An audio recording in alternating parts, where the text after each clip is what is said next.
En Notimundo a la Carta. Una opción para mantenerse informado. Con Gisela Bayona.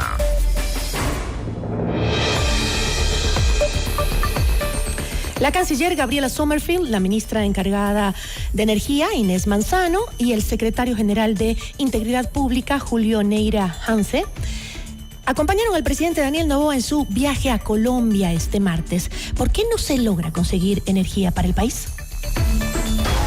La entrevista a la carta, en diálogo directo con los protagonistas de los hechos.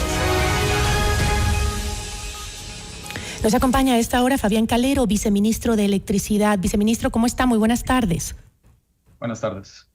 Viceministro, Manzano anticipó al diario colombiano La República que ella y el presidente Daniel Noboa también tienen como propósito gestionar la compra de electricidad en medio de esta grave crisis eléctrica que ha llevado al Ecuador a sufrir cortes de 14 horas al día. Sin embargo, la reunión entre la ministra de Energía de Ecuador, Inés Manzano, y el de Colombia, Andrés Camacho, no tuvo un desenlace deseado para los intereses de Ecuador. Cuéntenos, ¿cuántos megavatios esperaba que Colombia le pueda vender a Ecuador? Sí, buenas tardes. A ver, respecto al tema de las transacciones con Colombia, existen dos modalidades. Una es la modalidad que digamos desde las TIEs, en la cual hay un mercado spot en el que se activan las transacciones a través de los operadores nacionales de energía, que son los 450 megas que generalmente compramos a Colombia o veníamos comprando en años anteriores. Obviamente todo depende también de la disponibilidad que existe en el lado colombiano. Por otro lado, existe en la decisión, en una de estas normas supranacionales, en la decisión 757, existe todavía un apartado que permite la ejecución de transacciones bilaterales entre agentes de los dos países.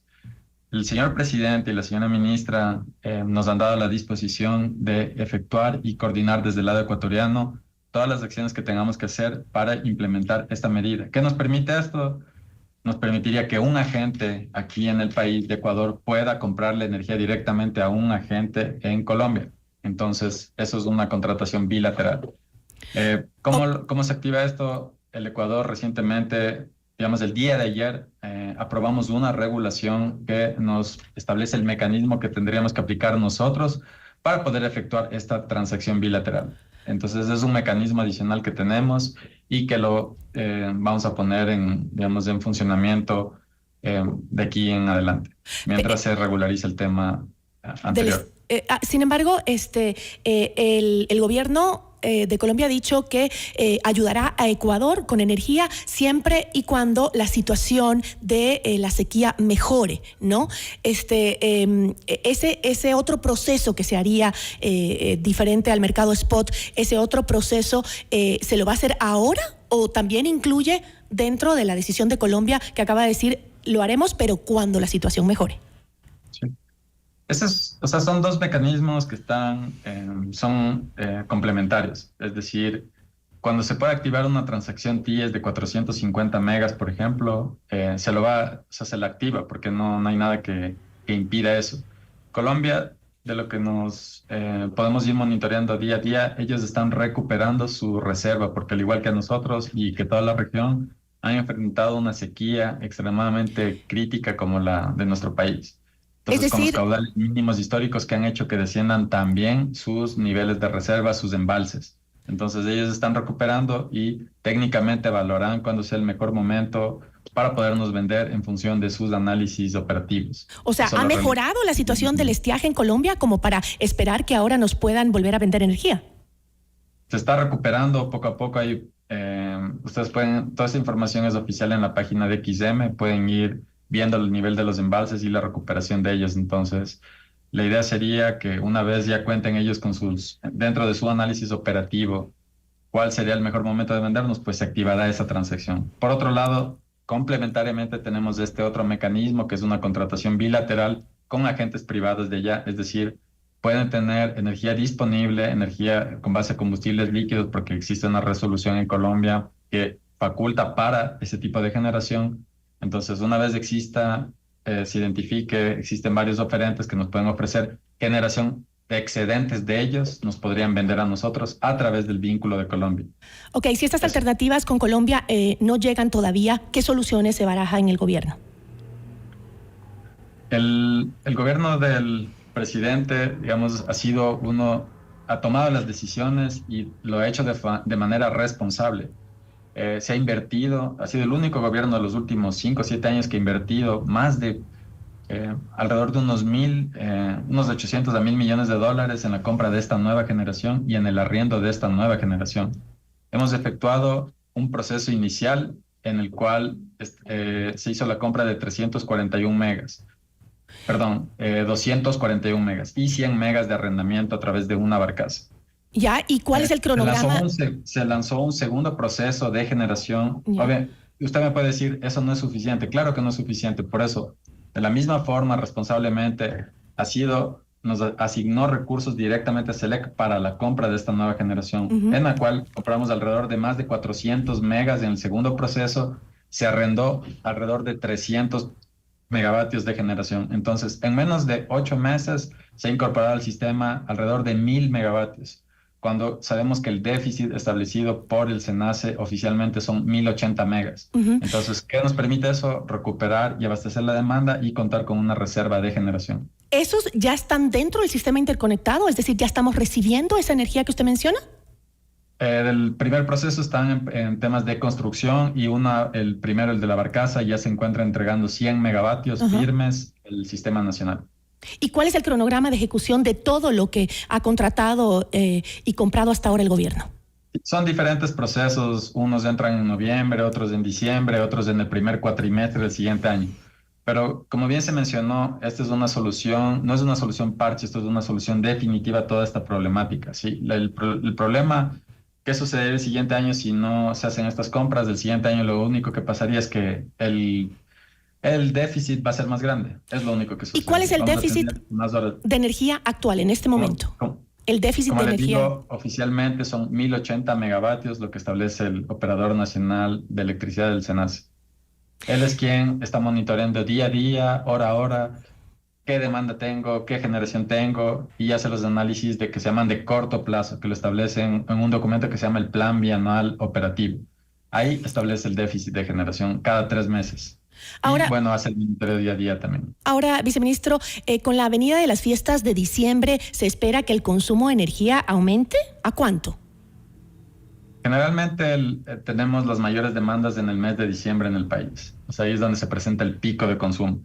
Estamos trabajando ya ahora que hemos atacado la parte de la generación, también tenemos que atacar la parte de la demanda, es decir, trabajar para que se haga un uso eficiente de la energía. Eso es la eficiencia energética. Entonces, hay que ver iluminación, podemos tener iluminación LED, o sea, hay diferentes alternativas que nos permiten no bajar el confort que tenemos en una sociedad, pero nos permiten mantener la calidad de vida consumiendo menos, ¿sí? Existen varias medidas. O sea, no es lo mismo usar un foco incandescente que usar 10 focos ahorradores de energía LED, ¿sí? O sea, un incandescente consume lo mismo que 10 focos LED, por ejemplo. Entonces, ese tipo de cosas, ese tipo de medidas son las que vamos a atacar en este momento, ya a trabajar en el lado de la demanda con planes de eficiencia energética para no reducir el confort de las personas, pero sí, en la medida de lo posible, que no existan impactos grandes en la generación que ahora está un poco golpeada por esta crisis sin precedentes de agua que existe en el país.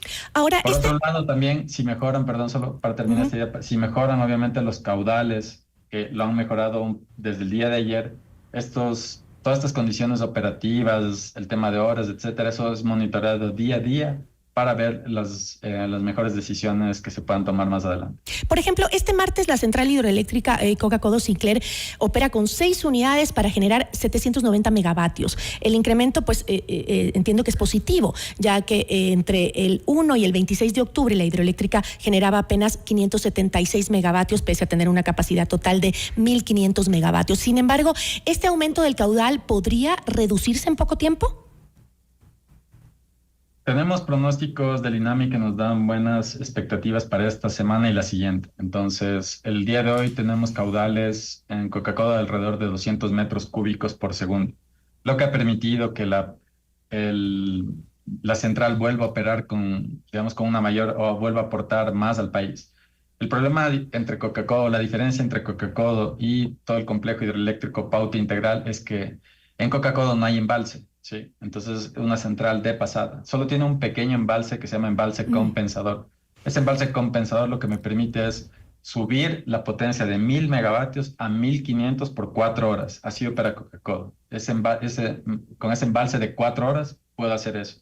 En cambio, en el complejo hidroeléctrico Pauta Masar tengo un embalse gigante que me permite almacenar energía para hacer eso durante días, semanas, que bueno, ahora está afectado. Entonces la diferencia en Coca-Cola, siempre que haya agua, es una central de pasada que mientras más agua, más produce.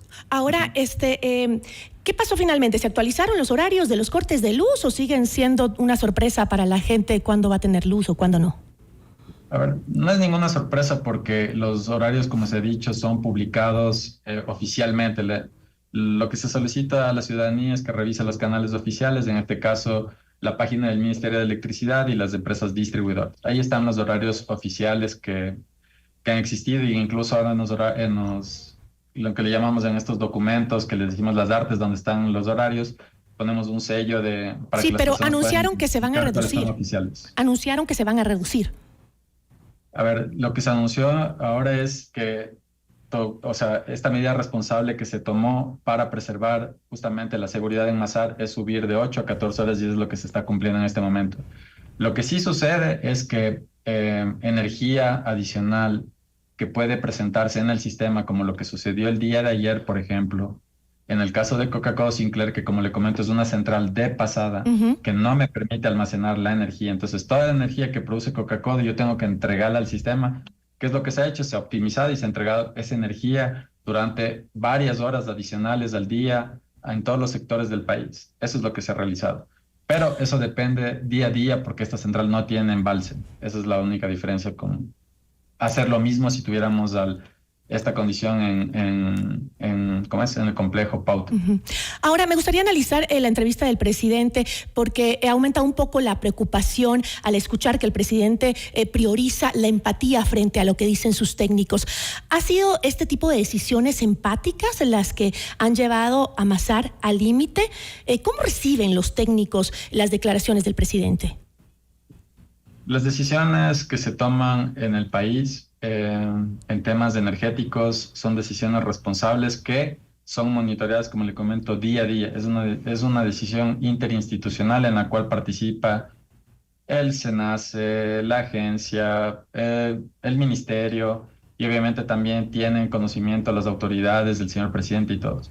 Entonces, lo que se realiza es una evaluación día a día de las condiciones hidrológicas. Existen la disposición que siempre nos ha dado el señor presidente es que existe el mínimo impacto a la ciudadanía. No puede, si yo tengo energía, como lo que le comento, energía excedente en Coca-Cola, que no la puedo almacenar, ¿por qué no tendría que yo entregar esa energía al sistema? Entonces, lo que hacemos es entregar esa energía al sistema y obviamente al tener más energía en el sistema, tal vez con desconexiones que estaban planificadas de 1 a 3 ya no se va a dar. ¿Por qué? Porque ya tengo energía para abastecer durante esas horas a las personas.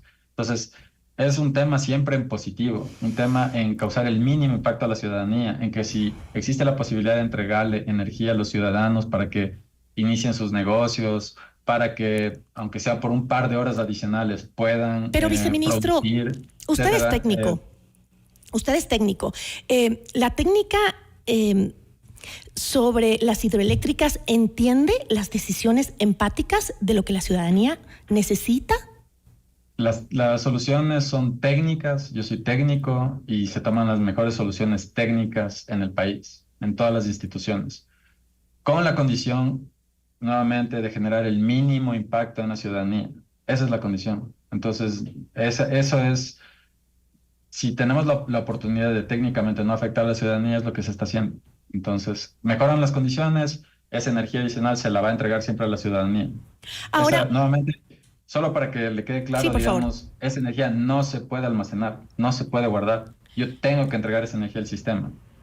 Entonces, por eso es que pueden disminuir las horas en algunos sectores de corte. Ya. Ahora, el presidente ha señalado que él no podía hacerse cargo de los mantenimientos refiriéndose a que obviamente esto es por no haberse mantenido las termoeléctricas, las hidroeléctricas durante los años anteriores, ¿no? Y él ha sido muy, muy enfático en decir, ¿acaso yo era el gerente de SELEC? Y si bien el presidente pues tiene razón, él no era funcionario del sistema energético en los periodos anteriores, usted sí lo era. ¿Por qué entonces no se hicieron los mantenimientos que el presidente asegura debían haberse hecho en los periodos anteriores? Sí, pero lo que usted está indicando es falso, ¿sí? Lo que yo era funcionario de la Dirección de Planificación, yo no estaba a cargo de los mantenimientos de la institución. Cada institución tiene sus áreas. Yo pertenecía a la Dirección de Planificación, ¿sí? Que planifica el sistema. Cada unidad de negocio es la encargada de hacer sus mantenimientos de sus centrales de generación. Y existe una dirección de producción que es la que se encarga de monitorear que esos mantenimientos se cumplan. Entonces yo no era encargado del área de la dirección de producción. Eso para aclararle lo que usted acaba de decir. Y en segundo lugar, obviamente lo que se ha hecho, si bien no se ha dejado de hacer, pero el señor presidente le ha puesto tanto, ha asignado recursos, ha hecho seguimiento al tema de la ejecución de los mantenimientos, que se ha logrado recuperar 341 megavatios en los últimos 5 o 6 meses, ¿sí? En centrales que estuvieron paralizadas, como la central Enrique García de 96 megas, que se intentó reparar en varias ocasiones, no funcionó, se envió la pieza a Estados Unidos, hubo la reparación del generador y nos está aportando ahora 96 megas, que es equivalente a una barcaza. Ese tipo de cosas se le ha dado la importancia y se le ha dado, digamos, los recursos para poder hacer estos mantenimientos de forma responsable. Un dato adicional, el parque generador de SELEC, el 50% del parque generador de SELEC son generadores de más de 40 años, ¿sí? Es decir, motores de combustión interna que tienen más de 40 años, como que yo tuviese un carro que tiene más de 40 años. Ese tipo de condiciones afectan a la disponibilidad. Y peor aún si no se les da mantenimiento, peor aún. Claro, pero por ahora, eso se les ha dado mantenimiento y ahora están recuperadas. Hoy por hoy.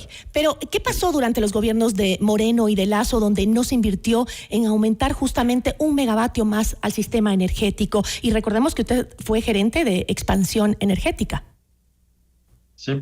Nuevamente vuelve a inferir cosas que no me competen a mí, ¿sí? ¿Usted no fue gerente de expansión energética? Sí. Yo no, sí, fui director, pero yo no hago contrataciones. Ahora que fui gerente de SELEC, sí, ahora que sí tuve la oportunidad de ser de gerente de SELEC, contraté la generación, parte de la generación que se contrató, 341 megavatios. Entonces, lo que usted está indicando es falso. Lo de anteriores administraciones y de anteriores presidentes, yo no voy a responder eso que ellos den, digamos, sus argumentos y por qué no lo hicieron, o por qué hicieron o por qué no lo hicieron. Yo no voy a responder por ellos. Yo respondo por lo que yo hice. El momento que tuve la oportunidad de contratar como gerente SELEC, lo hice. Y ahora están contratados 341 megavatios y haciendo seguimiento como viceministro ahora de la incorporación de estos casi 800 megavatios adicionales. ¿Pero considera que sí se pudo haber hecho antes? En los 5 meses. ¿Pero considera que sí se pudo haber hecho mucho más antes? Como le digo, respecto a administraciones anteriores y proyectos anteriores, no voy a hablar. Lo que sí está claro es que si verificamos el cumplimiento del Plan Maestro de Electricidad, en los últimos 10 años se dejaron de hacer 1.954 megavatios. Eso se dejó de hacer en la planificación del sector eléctrico. Es decir, los proyectos que estuvieron planificados no se construyeron en alrededor de 1.954 megavatios. Y eso usted puede entrar, puede revisar el plan maestro, puede ver año a año qué es lo que debía haber ingresado y qué no ingresó. ¿No había plata o no les interesaba? Como le digo, no sé las razones, las personas que estuvieran en aquel momento, ellos que respondan a sus administraciones. Yo respondo de aquí en adelante en lo que se está trabajando ahora y responsablemente se están incorporando más de 1.000 megas en el sistema en menos de 8 o 9 meses. Es lo que se está haciendo. Sin embargo, sí se espera a la ciudadanía respuesta de que qué pasó con los funcionarios de anteriores gobiernos que no hicieron nada por lo que hoy estamos viviendo. Yo le agradezco muchísimo, viceministro, por haber aceptado esta entrevista. Muchísimas gracias. Sí, con gusto. Una buena tarde. Nos acompañó Fabián Calero, viceministro de Electricidad. Notimundo a la carta.